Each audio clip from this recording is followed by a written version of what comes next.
우리 불교 경전 가운데 작은 토씨 하나라도 아름답지 않은 말이 없으나 그 가운데서도 제일 아름다운 말을 꼽으라 하고 누가 그런다면 저는 주저없이 상불경 보살의 말을 떠올릴 것입니다.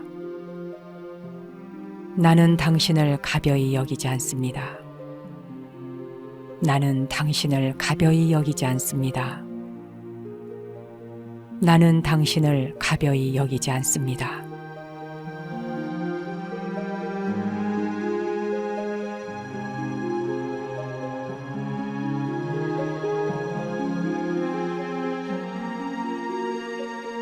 안녕하세요. 정목입니다. 오늘은 원효사의 해월 스님의 말씀으로 일조문을 열어봤습니다. 이 짧은 한 구절 가운데 당신이라고 하는 글자에다가 우리가 일상에 만나는 모든 것들을 대입시키면 사람은 사람대로, 축생은 축생대로, 미물 곤충은 미물 곤충인 채로, 하늘은 하늘인 채로, 불은 불인 채로, 자연은 자연대로 모든 것들이 하나하나 깨어있는 부처의 존재로 우리 앞에 다가올 것입니다.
매일매일 만난다 할지라도 아니, 오전에 만나고 헤어진 다음에 저녁에 다시 만난다 할지라도 좋아하는 사람은 너무나 그 기다리는 시간이 길다고 하더군요.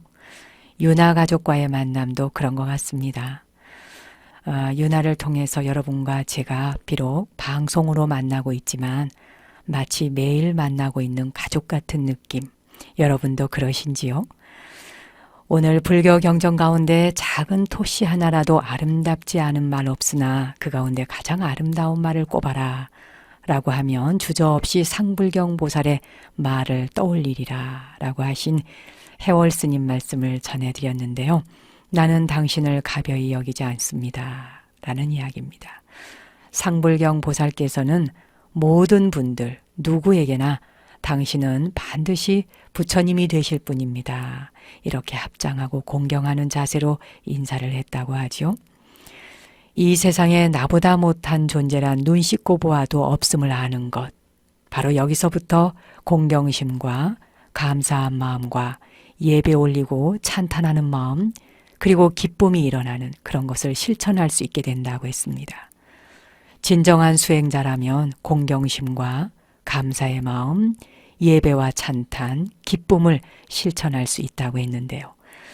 지금까지 살아오면서 행색이 좀 이상하다 해서 깔보고, 배움이 없는 사람이면 낮추어보고, 어리석다 해서 멸시하고, 가난하다 하여 천대하고, 조그맣다 해서 무시해버린 모든 것들이 모두가 다 제잘난 맛에 사는 그런 어두운 중생심의 마음에서 일어난 것이었구나. 이렇게 생각하고 진심 참회해보라는 것입니다. 작은 미물, 벌레, 곤충에서 또 숨이 산만한 생명에 이르도록 근본의 가치에 있어서는 더하고 덜할 아무런 이유와 근거가 없음인데도 요 알량한 그 내 마음의 저울 추로서 무게를 달고 높낮이를 재면서 갖가지의 사랑과 분별로 상대를 진실하게 알아보지 못한 것. 이건 역시도 근본에는 뿌리가 깊은 아상덩어리가 크게 자리 잡고 있는 것이니 그 또한 참회해야 한다 하는 말씀도 하십니다. 코끼리와 개미 한 마리를 비교했을 때 작고 큰 것이라 해서 그것이 더하고 덜할 것이 있겠는가 하는 이야기지요. 우리가 모두 하나하나를 공경하고 가벼이 여기지 않을 때 보살의 도를 실천하게 되고 마땅히 성불의 길을 가고자 하는 사람이라면 모든 대상들을 가벼이 여기지 않을 수 있어야 한다 하는 것이 바로 상불경 보살의 원력이기도 합니다.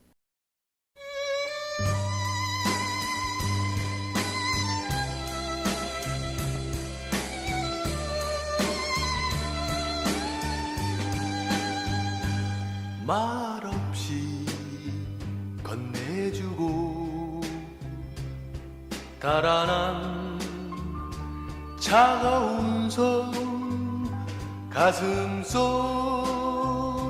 올려주는 눈물 젖은 편지 하얀 주위에 곱게 써내려간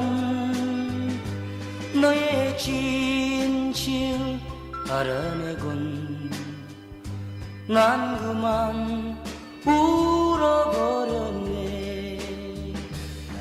멍 뚫린 내 가슴에 서러움이 물면 떠나버린 너에게 사랑 노래 보낸다.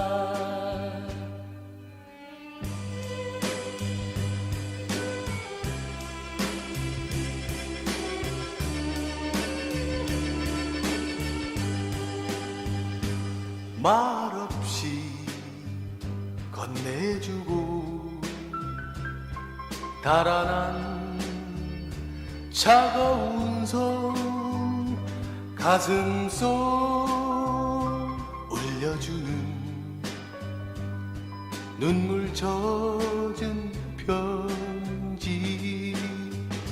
하얀 주위에 곱게 써내려간 너의 진실 알아내곤 난 그만 울어버렸네.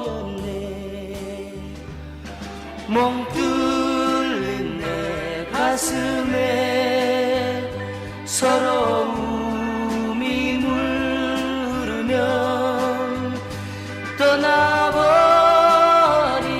너에게 사랑 노래 보낸다.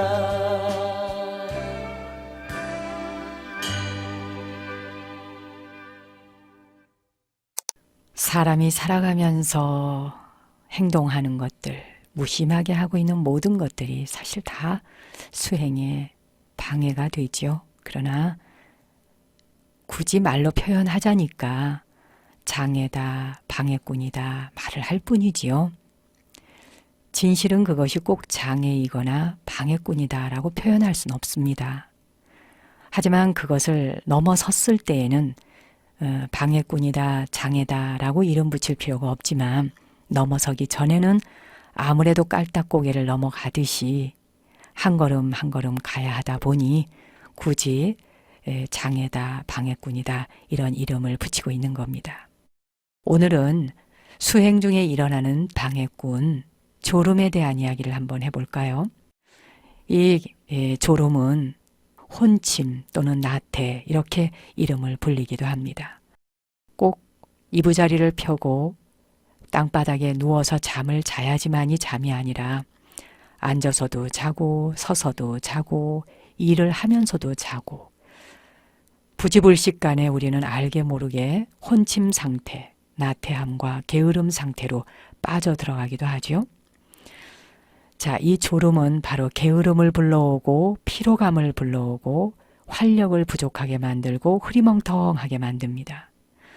마음이 졸음에 짓눌릴 때 우리의 맑은 총기는 사라지게 되고 인생이나 수행은 너무나 버겁고 안개처럼 흐릿해지죠.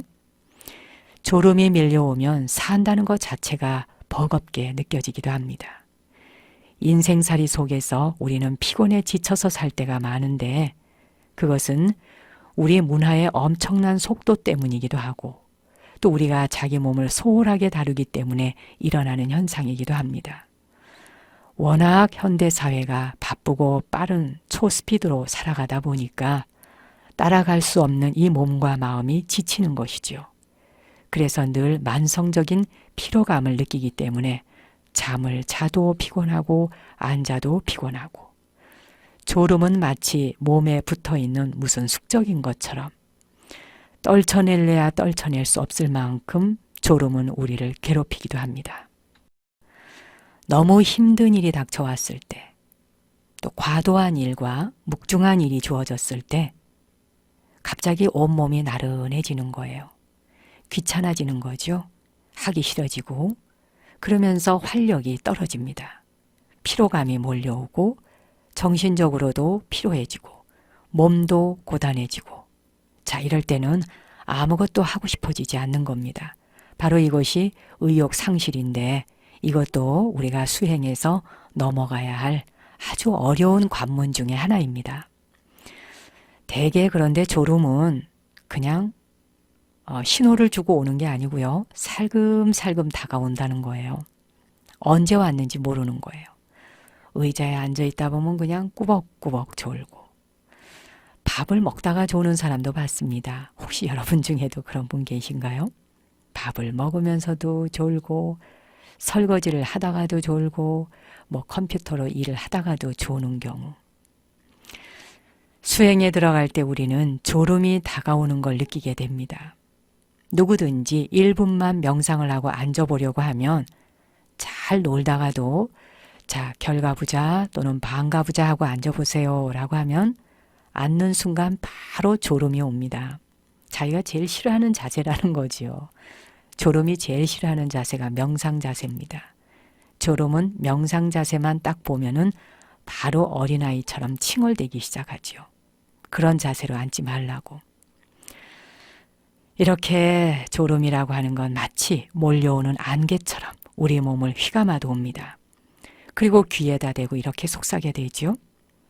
이봐, 잠깐만 자. 조금만 눕자고. 가지각색으로 귀에 와서 속삭여 댑니다. 뭐 안 들어줄 수가 없지요. 배견할 사람이 별로 없을 겁니다. 자, 그러면 마음은 산란해지고 맥이 탁 풀리면서 수행을 계속하고 싶은 의욕이 사라져버리는 거예요. 그래서 뭐 명상 좀 해야지 하고 폼 잡고 앉았다가 1, 2분, 아니 길게는 5분도 있지 못하고 벌떡 일어나서 아유 그래 내가 뭐 언제부터 명상했다고, 내가 뭐 언제부터 수행했다고, 그냥 사는 대로 살다가 죽자. 스스로에게 그렇게 말하는 경우도 있죠. 이런 상황은 명상 중에 수없이 벌어지는 일입니다. 저도 경험했고 아마 여러분도 이런 일 때문에 많이 어려움을 겪고 있을 겁니다. 우리 생활의 많은 일들이 반쯤만 깨어있는 의식 상태에서 이루어지고 있는데 알고 계십니까? 지금 여러분 일하고 계신가요? 윤화방송 듣고 있다고요?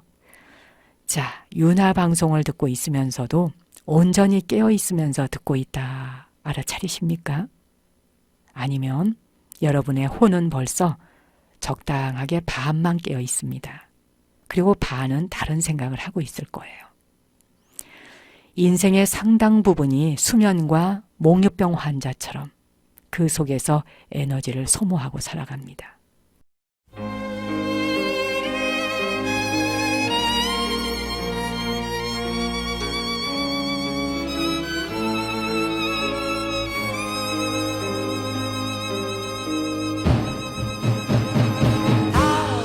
Gentle is the rain that falls softly on the meadow.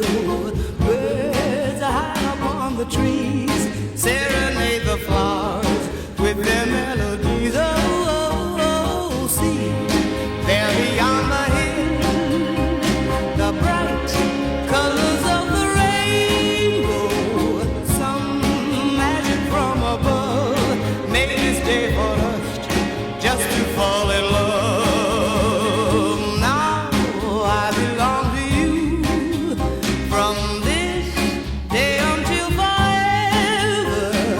Just love me tenderly and I'll give to you every part of me. Oh, oh, oh, don't ever make me cry through long, lonely nights without love. Be always true to me.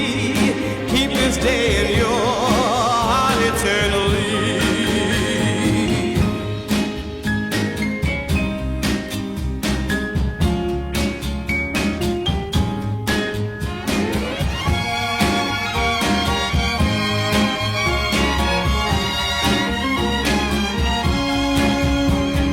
Someday we shall return to this place upon the meadow. We'll walk out in the rain, hear the birds above singing once again. Oh, oh, oh, you hold me in your arms and say once again you love me. And if your love is true, everything will be just as wonderful. You hold me in your arms and say once again you love me. And if your love is true, everything will be just as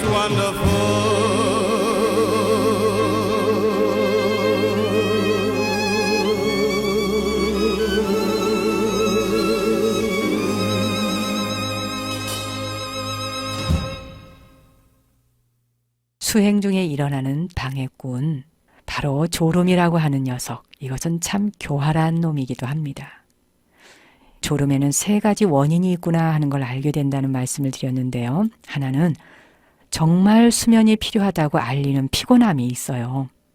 이런 졸음은 긴 하루를 보내고 집에 돌아왔을 때, 한동안 대단히 바쁜 일이나 스트레스에 시달린 뒤에 자리에 앉았을 때, 또 아니면 수행을 처음 시작해 보겠다고 첫날에 결과부자를 하고 앉았을 때 찾아오는 것이 흔히 바로 이 졸음이 밀려옵니다. 이 졸음은 우리가 자기 몸의 요구를 존중해야 한다라고 알려주는 신호일 뿐이에요. 이런 졸음은 우리가 웬만큼 휴식을 취하고 나면 곧 사라지는 것이지요. 자, 그 다음 두 번째입니다. 두 번째 유형의 졸음은 몸이나 마음에 어떤 불쾌하거나 두려운 상태에 대한 저항으로서 일어나는 졸음이에요. 가끔 우리는 어떤 일을 감당하기 어려울 때, 뭔가를 기억하거나 경험하고 싶지 않을 때 졸음을 느끼기도 합니다. 이 법문을 듣거나 중요한 강의를 들을 때도 앉아서 들으려고만 하면 졸음이 오는 경우 있죠. 그러다 법문이나 강의가 끝나면 언제 졸렸더니 하고 바짝 깨어나고, 참 경우에 따라 어떤 사람은 아주 미칠 지경이라고 합니다. 그러고 보니 생각이 나네요. 제가 처음 출가했을 때 저는 법문 듣는 걸 굉장히 좋아했어요.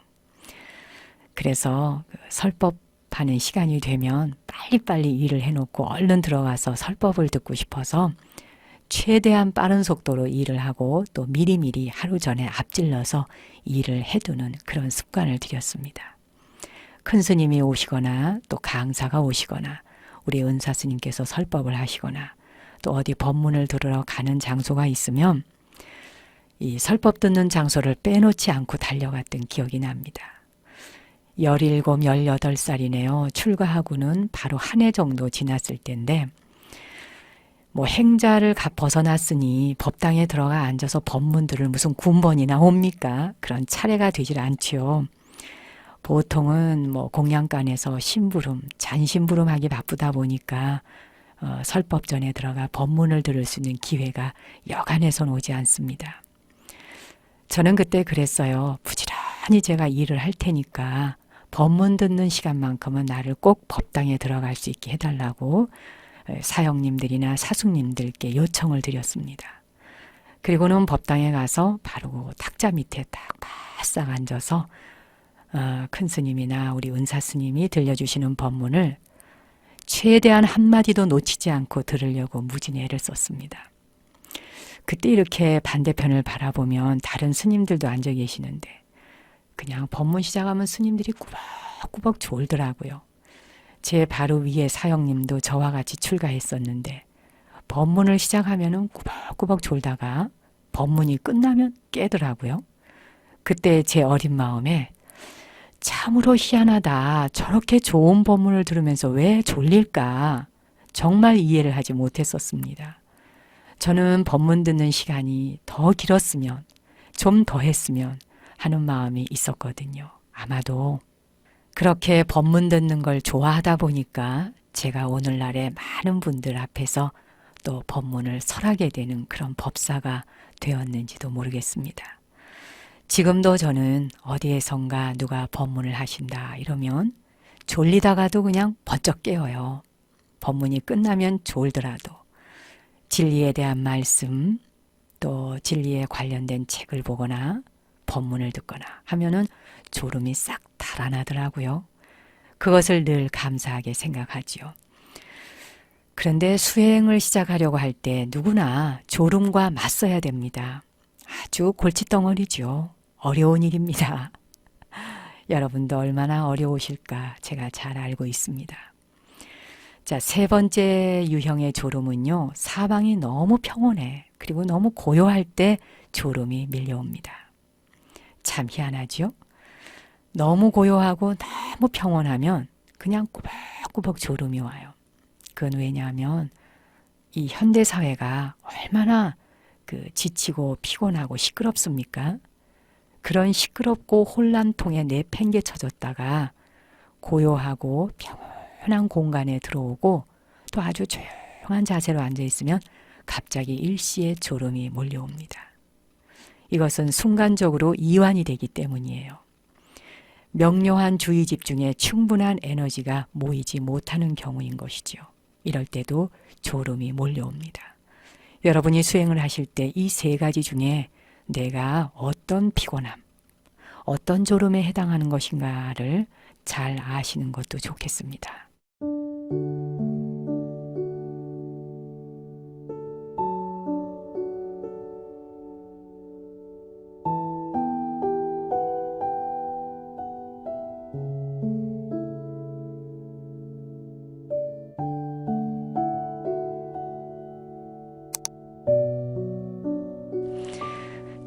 먼저 편하게 앉으셔서 우리 명상으로 하루 시작할까요? 깍지 한번 껴보시고요. 앞으로 팔 좀 한번 쭉 뻗으시고요. 위로 한번 쭉 뻗어 올리시고 쭉쭉쭉쭉 툭 풀어놓으십시오. 목도 좌우로 좀 한번 흔들어 주시고요. 자, 엉덩이도 앉은 자리에서 앞으로 뒤로 한번 흔들어 주세요. 자리가 편안해졌다면 심호흡, 호흡 한번 들이쉬고 내쉬어 주시지요. 자, 좋습니다. 오늘 하루도 맑게 시작하고 주변 모든 사람과 어우러지기 위해서 명상으로 시작하지요.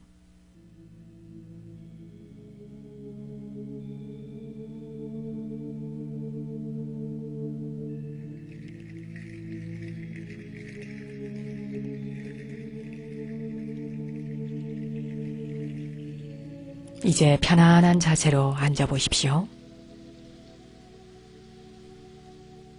등과 허리를 곧게 펴고 가슴을 활짝 열어보세요. 몸이 불편하신 분들은 자리에 누운 채로 명상을 하십시오.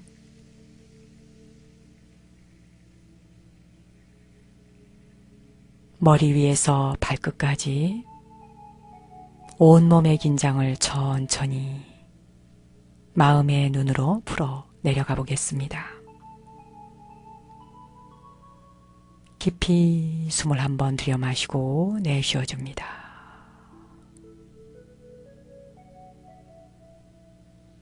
눈은 감거나 뜨거나 자유롭게 하십시오.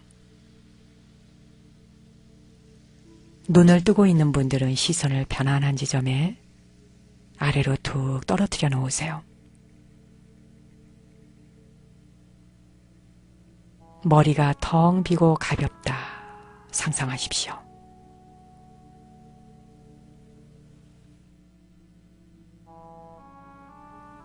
목과 어깨, 팔과 손가락 끝까지 긴장감을 풀어놓습니다. 앞가슴과 아랫배, 등과 허리 쪽에 긴장감을 풀어놓으십시오.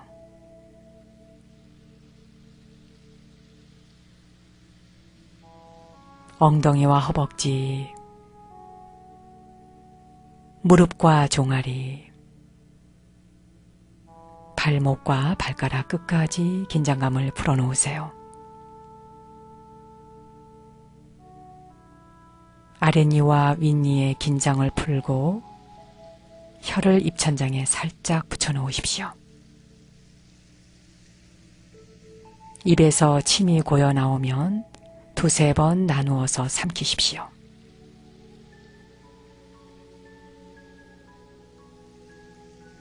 손이 자유로운 분은 손바닥이 위를 향하도록 해서 양손을 무릎 위에 가볍게 내려놓으십시오.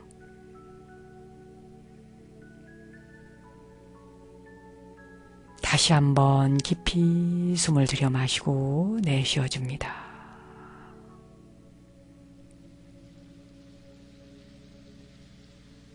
자, 이제 배꼽 아래 단전에 마음을 집중해 보십시오.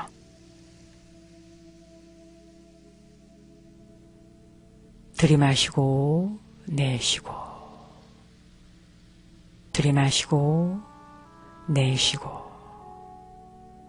오직 숨을 따라가십시오.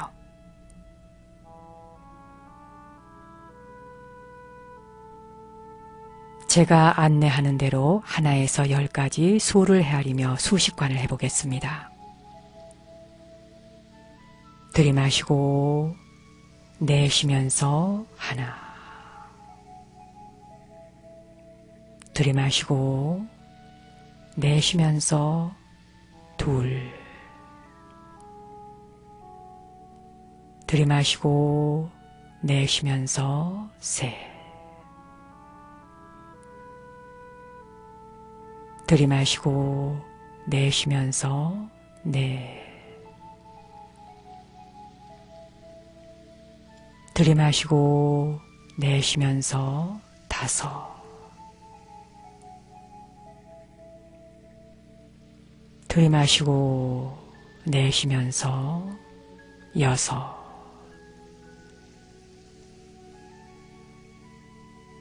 들이마시고 내쉬면서 7,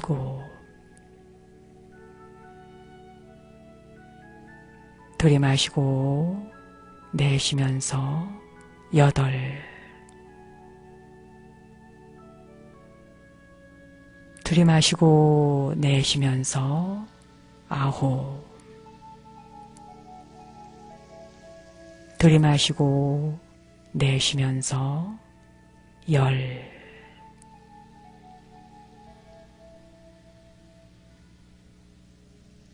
내 마음은 고요하다. 이렇게 속삭여 보십시오. 내 마음은 고요하다.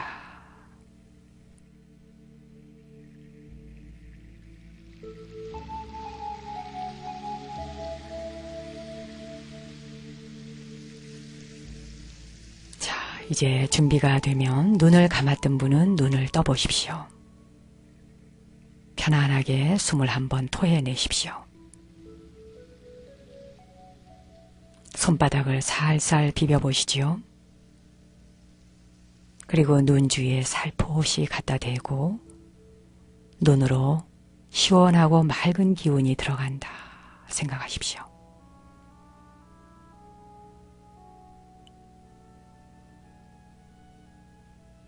자, 이제 편안한 자세로 돌아오세요.